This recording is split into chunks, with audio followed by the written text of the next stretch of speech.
Assalamualaikum warahmatullahi wabarakatuh. Perkenalkan, nama saya Dodi Himawan. Di sini saya akan menjelaskan mengenai tujuan hidup dan motivasi pencapaian prestasi. Yang pertama adalah tujuan hidup. Apa sih yang teman-teman ketahui tentang tujuan hidup itu? Menurut internet, tujuan hidup adalah apa yang seseorang rencanakan untuk kehidupannya pada hari ini, esok hari, 1 bulan, setahun ke depan, dan bahkan beberapa tahun yang akan datang. Sedangkan pengertian tujuan hidup menurut para ahli adalah proses menetapkan identitas diri yang dimiliki seseorang. Dengan kata lain, kita bisa mengatakan bahwa seseorang yang memiliki tujuan hidup adalah mereka yang memiliki identitas diri yang kuat dalam menjalani kehidupannya sehari-hari. Teman-teman, di sini ada 3 langkah untuk menentukan tujuan hidup dengan tepat. Aspek yang pertama, fokus pada tindakan tertentu yang dapat membuat kita bahagia. Yang mana menurut seorang pakar bernama Patrick Ness, kita tidak perlu menuliskan kehidupan kita dengan kata-kata, melainkan kita akan mengukirnya dengan tindakan yang menurut kita penting untuk dilakukan. Untuk aspek yang kedua, cobalah tanyakan 3 pertanyaan utama ini untuk menentukan tujuan hidup kita. Pertanyaan itu apa, teman-teman? 1. Apa warisan legasi yang kita ingin tinggalkan untuk orang-orang di sekitar kita ketika kita sudah tidak ada lagi di dunia ini? Yang kedua, apa yang akan orang lain katakan tentang kita ketika kita sudah tidak ada lagi di dunia ini? Yang ketiga, apa perbedaan yang harus kita buat dari kehidupan orang lain? Nah, untuk aspek yang terakhir, menjauhi media sosial untuk sementara waktu. Yang mana langkah ini paling saya sarankan adalah memutuskan koneksi untuk sementara waktu dengan media sosial. Mengapa demikian, teman-teman? Karena koneksi yang terlalu berlebihan dengan media sosial memungkinkan kita untuk terus-menerus terpapar dengan kehidupan orang lain. Jadi tidak fokus dengan kehidupan kita sendiri. Nah, teman-teman, di sini ada beberapa cara untuk membuat hidup kita lebih berarti. Apa itu? Yang pertama, berkarya dan menciptakan sesuatu hal yang baik. Yang kedua, berteman dengan orang-orang yang baik. Yang ketiga, selalu berbuat baik dengan membantu sesama yang membutuhkan bantuan. Yang keempat, tidak menyia-nyiakan waktu, karena waktu tidak bisa diulang kembali, teman-teman. Yang kelima, sadar diri akan hidup ini cuma 1 kali. Yang terakhir, terus belajar dan berkembang. Di sini saya mempunyai contoh kasus tujuan hidup. Pencapaian seseorang pasti berbeda-beda. Ada yang meniti karir dalam banyak bidang, ada yang karir dalam pendidikan, karir pengusaha, maupun sebagai aparat pembela negara. Dari semua studi kasus tersebut, salah satu tujuan utamanya tentunya ialah ingin menjadi seseorang yang sukses dan banyak uang.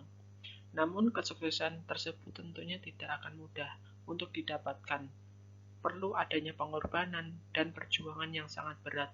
Semua orang sukses pasti mengalami suatu kegagalan dan ada yang mengalami kebangkrutan dalam usahanya dan kegagalan dalam karirnya. Namun semua kegagalan itu adalah awal dari kesuksesan orang tersebut.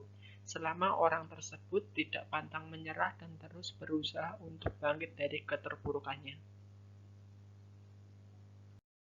Motivasi prestasi. Apa sih yang teman-teman ketahui mengenai motivasi prestasi?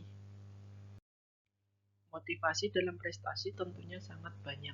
Tidak hanya prestasi di bidang pendidikan saja. Prestasi itu sendiri juga bisa diraih dalam bidang apapun. Misalnya prestasi dalam karir pekerjaan, prestasi di bidang usahanya, dan banyak hal lain halnya. Motivasi itu sendiri ialah proses yang menjelaskan intensitas arah dan ketekunan seseorang individu untuk mencapai tujuannya. Motivasi saya sendiri ialah teruslah mengejar mimpimu sampai tujuanmu tercapai dan tunjukkanlah suara cemoohan dari seorang yang membencimu itu menjadi suara tepuk tangan atas karya dan pencapaianmu. 7 prinsip sukses menurut saya, teman-teman. Yang pertama, Jangan mengatakan keinginanmu jika kamu tidak mau membuktikannya dalam tindakan. Pegang ucapanmu dan kerjakan. Yang kedua, waktu terus bergerak.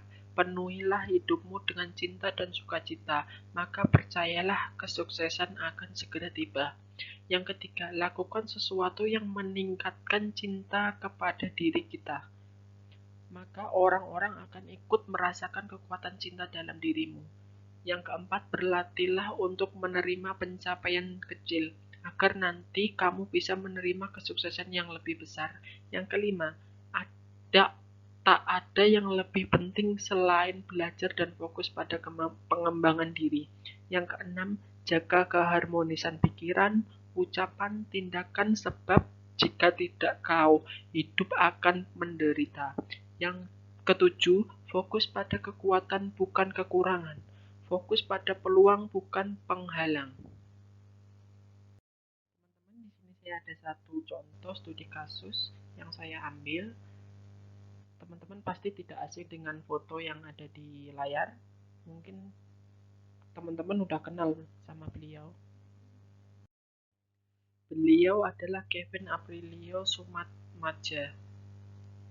Kevin Aprilio Soematmadja atau yang lebih akrab disapa Kevin Aprilio adalah seorang musisi muda sekaligus seorang pianis tanah air. Namanya besar setelah berkarya bersama band yang dibentuk bersama Viera.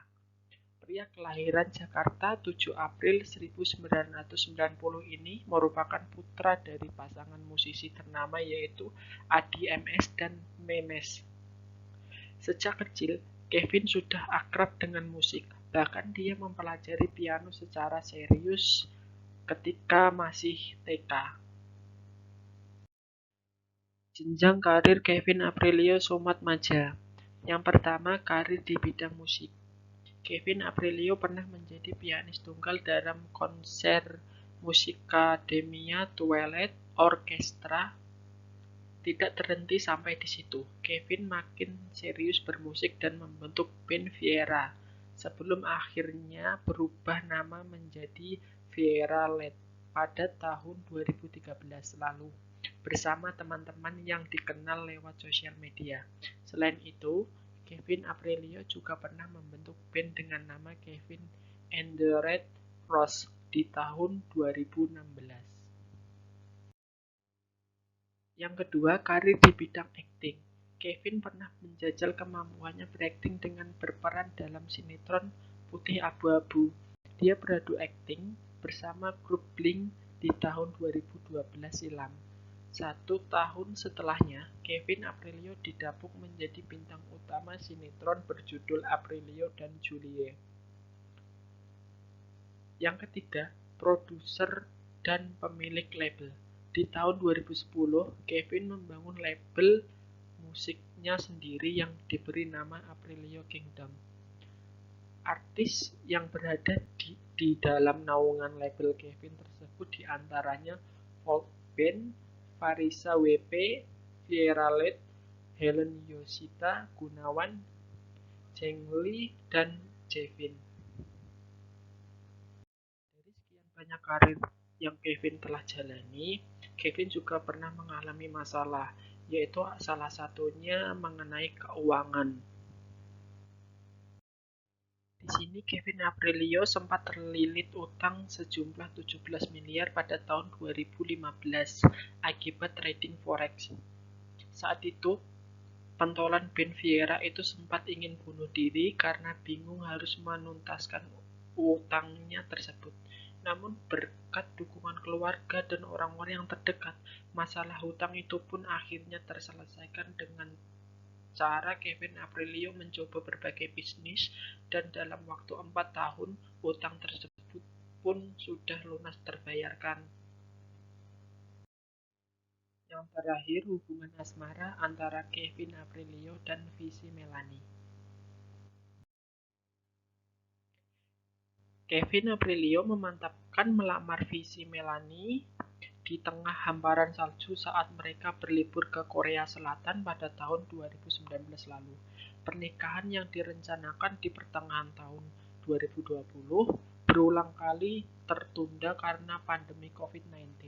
Sempat kecewa, Kevin Aprilio dan Visi Melani akhirnya melangsungkan pernikahan tanpa resepsi pada Minggu 25 Oktober 2020. Nah, teman-teman, apa pesan dan motivasi yang teman-teman dapatkan? Pesan dan motivasi yang didapat dari studi kasus ini ialah menurut saya tetap berusaha, terus bangkit, dan pantang menyerah. Karena sebenarnya kegagalan itu ialah fondasi awal dari kesuksesan kita di masa depan. Oke teman-teman, jangan lupa like, komen, dan subscribe ya teman-teman. Sampai jumpa, hatur nuhun.